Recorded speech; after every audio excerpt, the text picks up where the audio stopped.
The Emperor was pulled from his work on the next phase of his plan for restoring humanity's lost golden age soon after he returned to Terra. A new problem had brought the Great Crusade to a halt, remembered as the Librarian Crisis.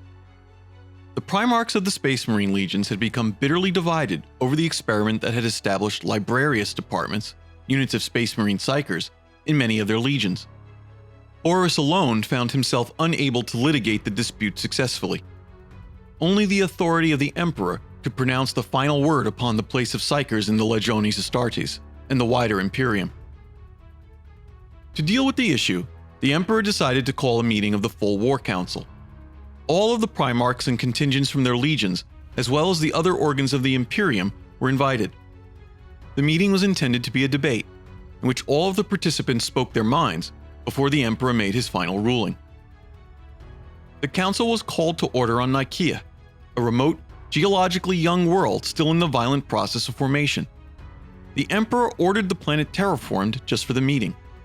Extensive environmental processors were erected by the Mechanicum so that the planet could temporarily support life. A massive arena that seated thousands was carved out of a great volcano for the meeting of the council. The Emperor and his retinue of custodians and Sisters of Silence sat atop a pyramid-like dais raised at one end, while the speakers made their case before him. The Librarian Crisis had been a long time coming. As the Great Crusade reached further into the unknown reaches of the galaxy, it had encountered stranger and more deadly foes. Many times the Imperial forces had discovered a new world, only to be assaulted by beings who wielded psychic powers that matched ancient descriptions of sorcery. These powers had resembled those employed by Magnus the Red's Thousand Sons Legion and the Space Marine librarians they helped to train. Several of the Primarchs had grown distrustful of the librarians, seeing the use of psychic powers as the return of the taint of old night. Things had gotten so bad that the Primarchs Corvus Corax of the Raven Guard and Rogel Dorn of the Imperial Fists had refused to deploy their legions alongside the Thousand Sons or any other legion that possessed librarians.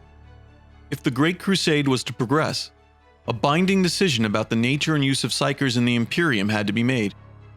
After the brief opening remarks, Malkador the Sigillite called the council to order. The first to speak were those who opposed the use of human psykers. Othir Wordmake, a psyker and rune priest of the Space Wolves, came to the podium to present his legion's case.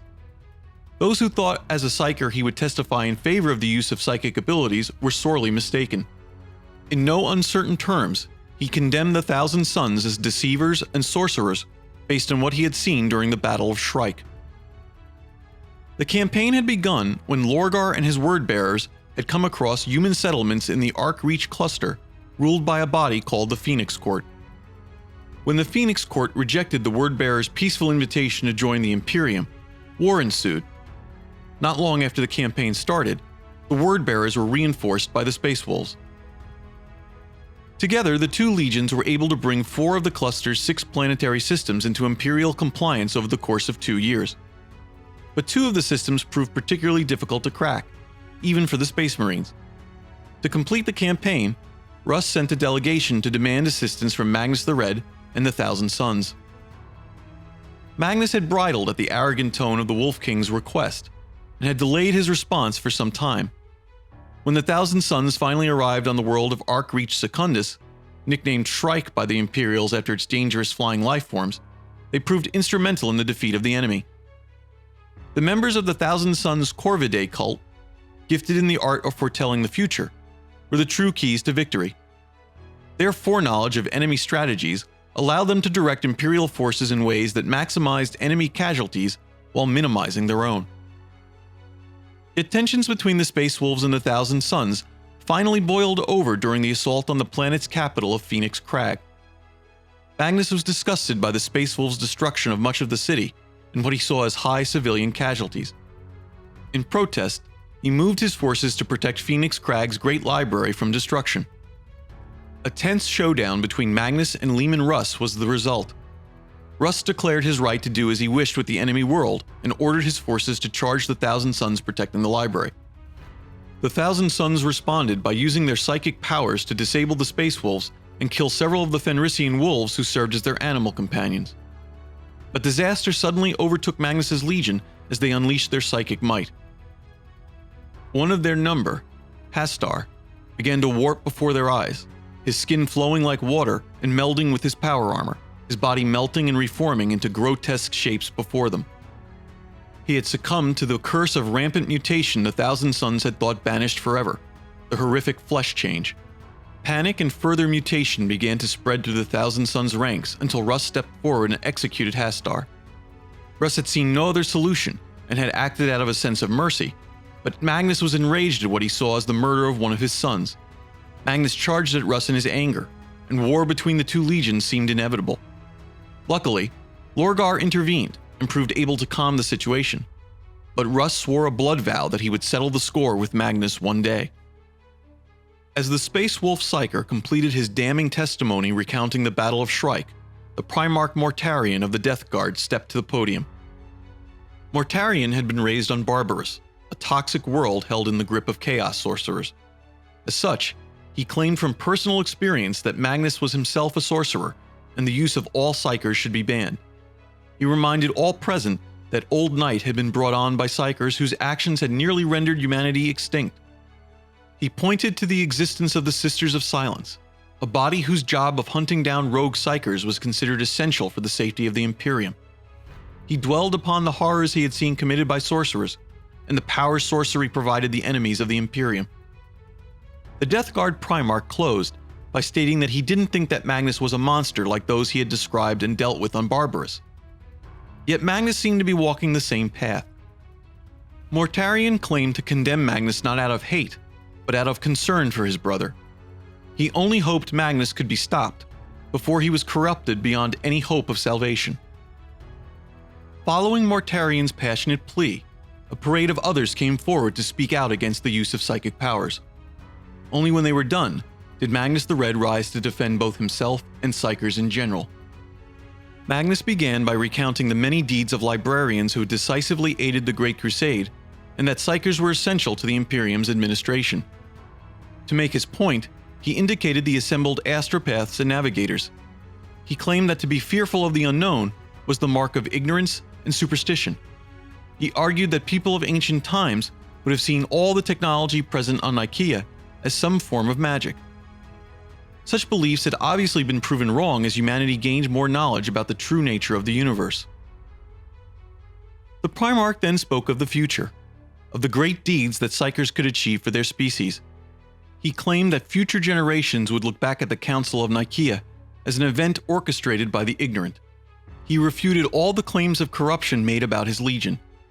He argued that the Thousand Sons represented the best ideals of the Great Crusade. They took the light of the Imperium to places others feared to tread, and uncovered new knowledge for mankind in their hunt for truth. For Magnus, that light was the knowledge of the Immaterium, and what its use could achieve for all mankind. He rested his case with a simple plea. "If I am guilty of anything," he implored, "it is the simple pursuit of knowledge." Before the final judgment was made, Malcador asked if any others wished to speak. From a group of librarians rose a junior White Scars Astartes named Targutai Yasuge. He explained that there was nothing inherently evil or corrupted about a librarian. An Astartes Psyker was only a tool who had to be trained for the best results, treated with respect, and never used indiscriminately. Speaking for the other librarians, he proclaimed the best way forward was to increase and embrace the training of human psykers across the galaxy rather than eradicate them. Of course, any study of sorcery, which meant actually interacting and making deals with the dark entities of the warp, had to be forbidden outright. This proposal effectively presented a compromised third option to the Council between eliminating all psykers and allowing them to exercise their powers without restraint. The Emperor was immediately seen to signal his agreement with the proposal, as if he had been waiting for it. With the debate concluded, the Emperor stood and issued what became known as the Edict of Nikaea. He decreed that the Space Marine legions would no longer employ combat psykers, but that astropaths and navigators would continue to serve every organ of the Imperium. Each legion was to disband their librarius department if they had one. The librarians would be redeployed to their legion's line companies.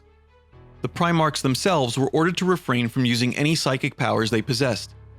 This last was particularly aimed at Magnus, though the Emperor publicly exonerated the Primarch of the Thousand Sons of the charges of sorcery, claiming they remained unproven. In truth, the Emperor was enraged with Magnus, While he had chosen to avoid naming Magnus a sorcerer before the council, the Emperor firmly believed that Magnus had at least dabbled in forbidden interactions with the beings of the warp. For the Emperor, this was a particularly personal betrayal. Decades before, soon after their reunification, the Emperor had chosen to reveal many secrets of the Immaterium to Magnus, and Magnus alone among his sons. Even then, he had warned Magnus away from sorcery.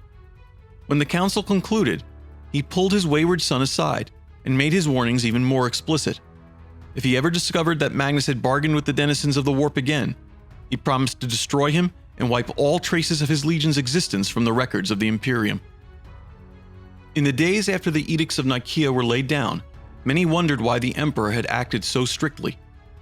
The evidence presented at the council had been more alarming to the Emperor than the tone of his edicts had suggested. He had learned that the flesh change had not been eradicated from the Thousand Sons. This suggested two possibilities, both equally dire. Either Magnus had not solved the problem and failed to inform his father of this, or, as the warp grew more turbulent, its power had overcome Magnus's original cure for the curse. In either case, the use of psychic powers and the rampant mutation it unleashed was a major concern for all the Space Marine legions. The use of librarians had to be halted until the problem was solved. Even worse, the tale of the Battle of Shrike had proved that Magnus was ready to violently turn on his brothers in an effort to preserve unknown lore, in this case, whatever was held in the Great Library of Phoenix Crag. This was another reason the Emperor found to mistrust his psychic son. Magnus was blatantly putting his own selfish need to acquire more knowledge above his dedication to the ideals of the Great Crusade. The Primarch saw that goal as more important than his responsibility to the Emperor, the Imperial truth, and his brothers. These difficulties only made the Emperor more determined than ever to return to the Imperial Palace on Terra and continue his work. When his new project was completed and mankind's need for connection to the Immaterium was eradicated, so too would these problems be swept away.